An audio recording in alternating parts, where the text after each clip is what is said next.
Hello, Martin. Hello, Ellis. How are you? Golden like a honey badger. Lovely to see you. Oh, God, I haven't heard that phrase since Portugal. How marvellous. Right. What a pleasant memory that is. Right. Also, I love how you were like, hello, Ellis. And it's like, oh, London life suits you well. Yeah. What are we drinking there? Oh, this is coffee. This is about the third of the day. But it's fine. I'm beginning to feel properly perky now. Yay. Oh, you know what? I should have had, because remember David bought me the Lisbon mug of this. I should have had it when I should. Happy days. And one day we will do it all again. Exactly. Which should be in October, and exciting in London potentially. Oh, London.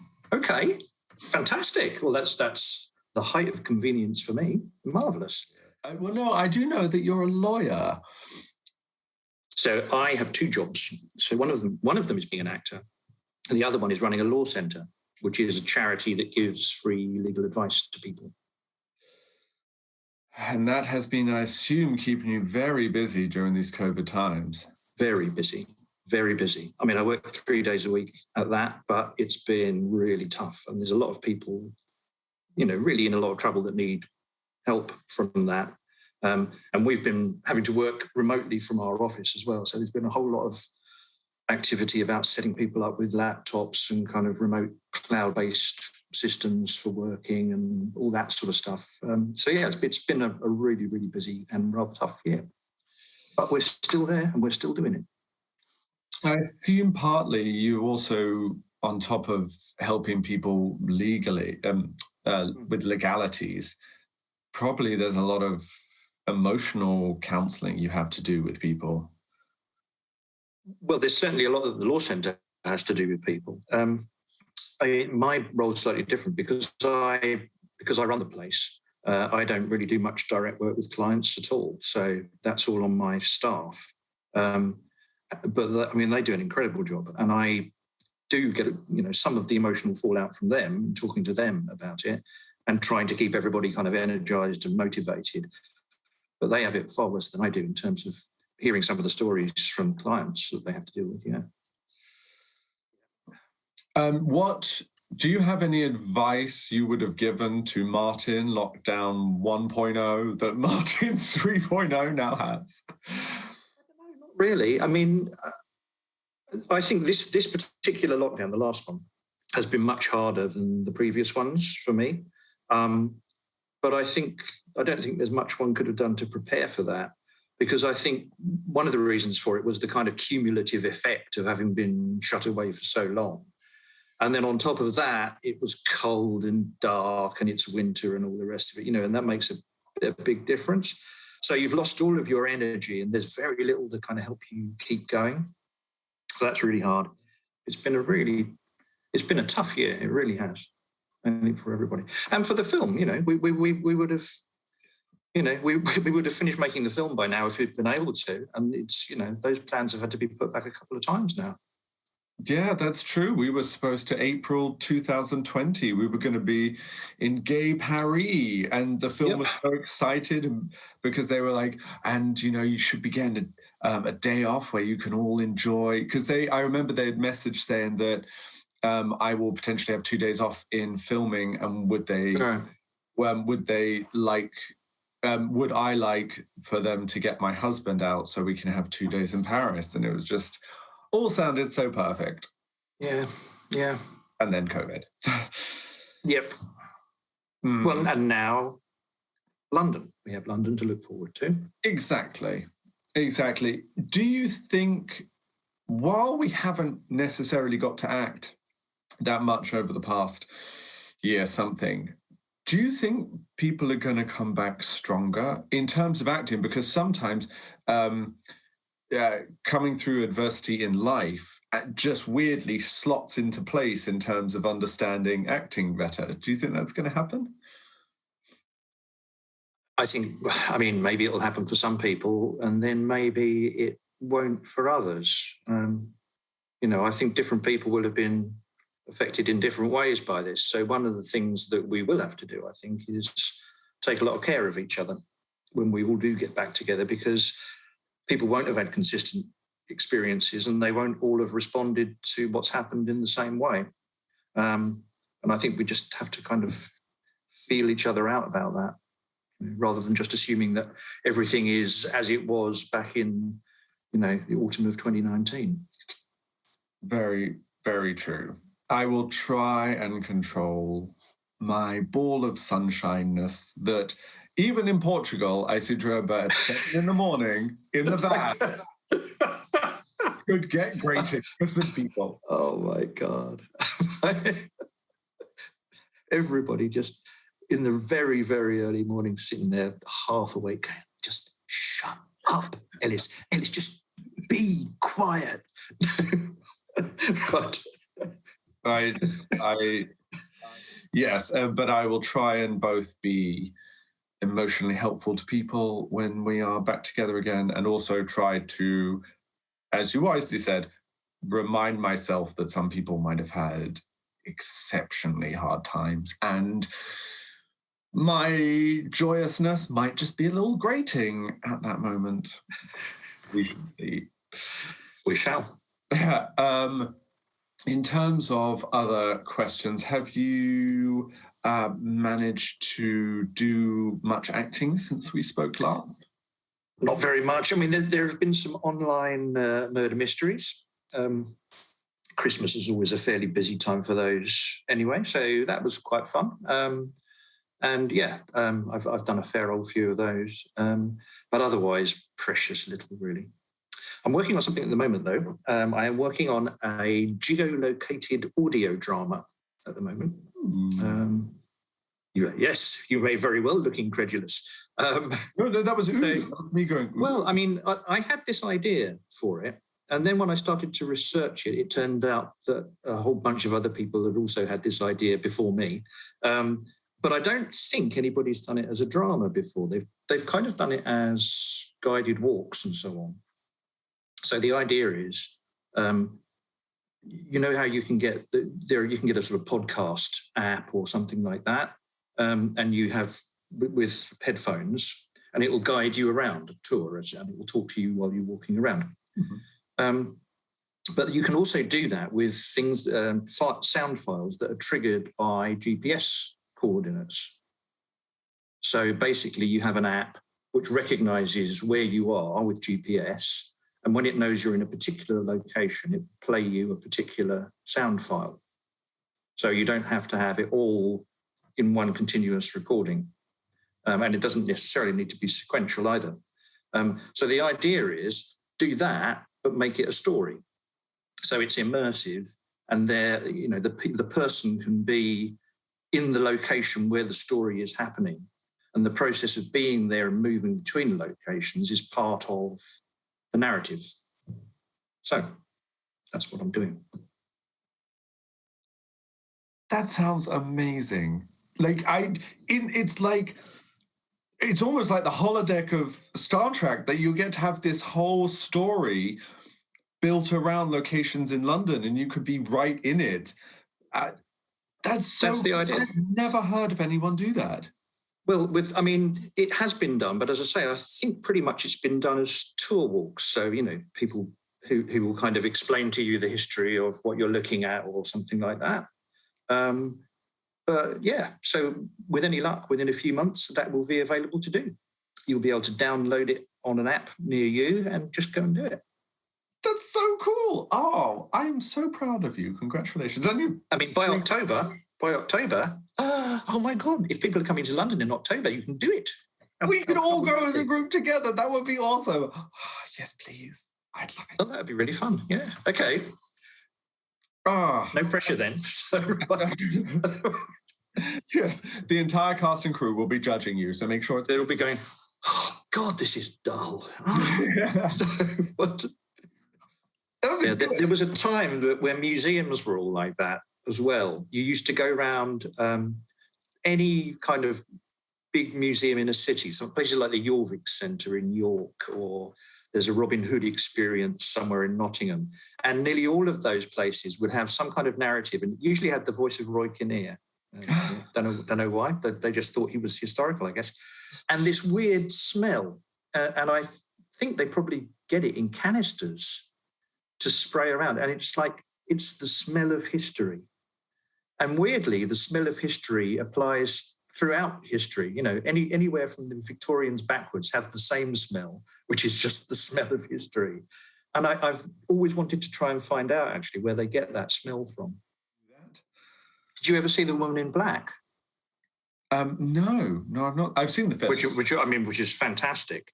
But I think my memory says that they used smell for that. I think rose petal, the kind of the perfume that this woman wore, because I remember sitting in the audience at some point. They give her an entrance through the audience, which is just terrifying.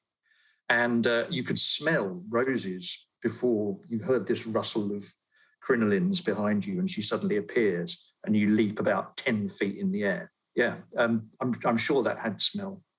Ooh, nice. I want to see the play, except I've had 3 different people see it and then message me afterwards and be like, you should be in The Woman in Black. You're just perfect for this thing.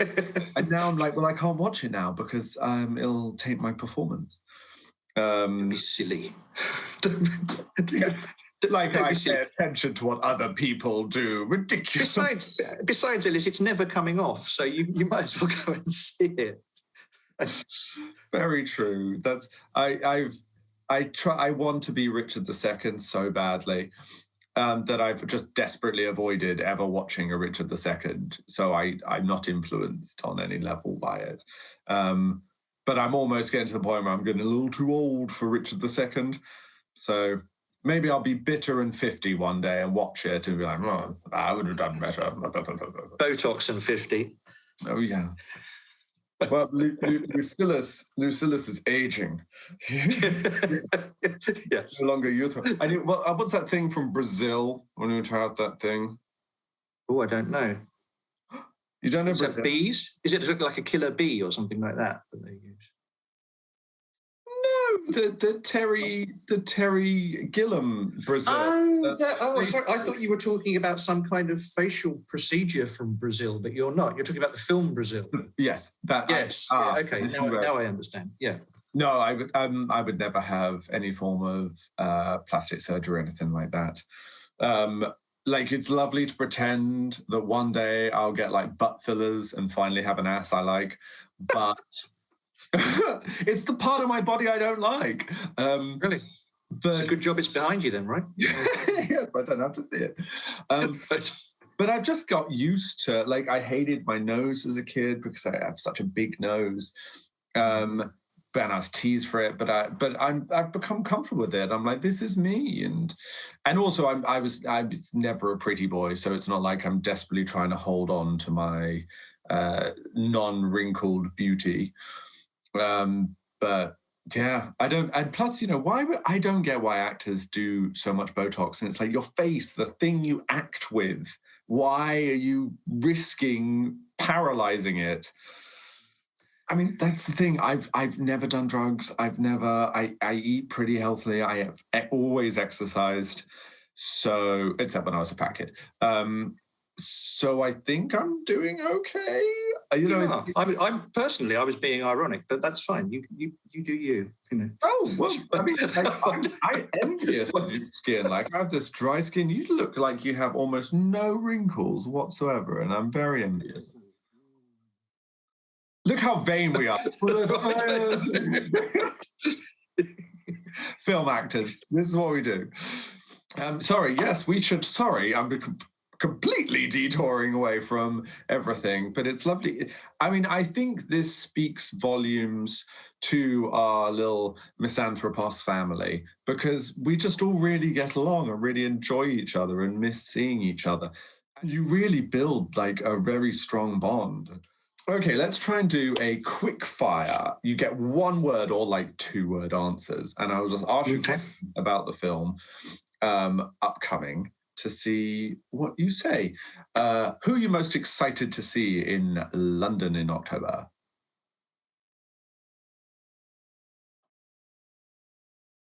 James. Awesome. What scene are you most excited to film in October? There is no one or two word answer to that question, because I have to confess that I do not have a particularly clear handle at the moment on what remains to be filmed and what may need to be reshot and what's already been done. So I'm going to have to pass on that one. All of it. Okay. Oh, I always have so much fun talking to you about it. And it's you too, Ellis. It's always seriously though. It is always a pleasure.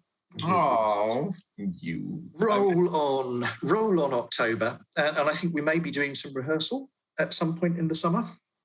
So if that happens, then it would be lovely to see you there as well. Yes, I am doing a small summer theatre tour of the Scarlet Pimpernel.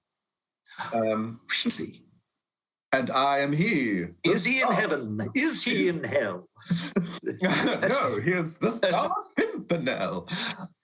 And I'm also the narrator. So it's a real small cast. It's 3 people. And they're doing it a bit like 39 Steps. I have worked with the director and the writer who's adapting it before when I did Three Musketeers. So I know my humor lines up with theirs. I know it's really, like, they're a joy to work with. So I'm very excited. I even have a sword fight, because actually he doesn't have a sword fight in it, but they've put one in at the end. And obviously, always trying to please, they messaged and they were like, oh, you could do how's your sword fighting right now? And I'm like, great, it's really good, yeah. And they're like, good, we've put a really complicated one in for you. And I'm like, oh, thank God it's a comedy, Excellent. When you know your tour venues, post them somewhere. If they come within striking distance of London, then I'll try and get out and see. Well, what I always say is, if you hear about it from me, it means I think it's good, so come see it. And if you don't hear about it again, it never happened. I'm going to tell you this one thing, and then I'm going to stop, I promise. Okay. When I did A Christmas Carol, no shade to the actress I did it with, but I was playing, not Jiminy Cricket, that's ridiculous. Who's Tiny Tim's dad? Bob Cratchit. I was playing... No, I want Jiminy Cricket to be in this carol. Such a good Jiminy Cricket. And I had to, it was the scene where obviously Tiny Tim's dead because it's in the future. Spoilers. And I was able to cry every time in rehearsal. So easy, really, if I do say so myself, pretty powerful. And that's because I couldn't see what the actress was doing. But for some reason, the blocking changed ever so slightly once it got to the final week. And suddenly she was in my periphery. And I'm there having to be sad and cry about Tiny Tim being dead. And she is there smiling, nodding her head, like it is a slight inconvenience, like we burnt the toast, like, oh yeah, it's dead. And it was so distracting. I just couldn't cry anymore because I'm like, your son is dead. Jesus. And it just completely ruined the moment for me. It's at one venue where it was strange. We were performing. Oh, this is good. We were performing on the grand staircase in some huge mansion in Norfolk, Lord of something or other, I don't know.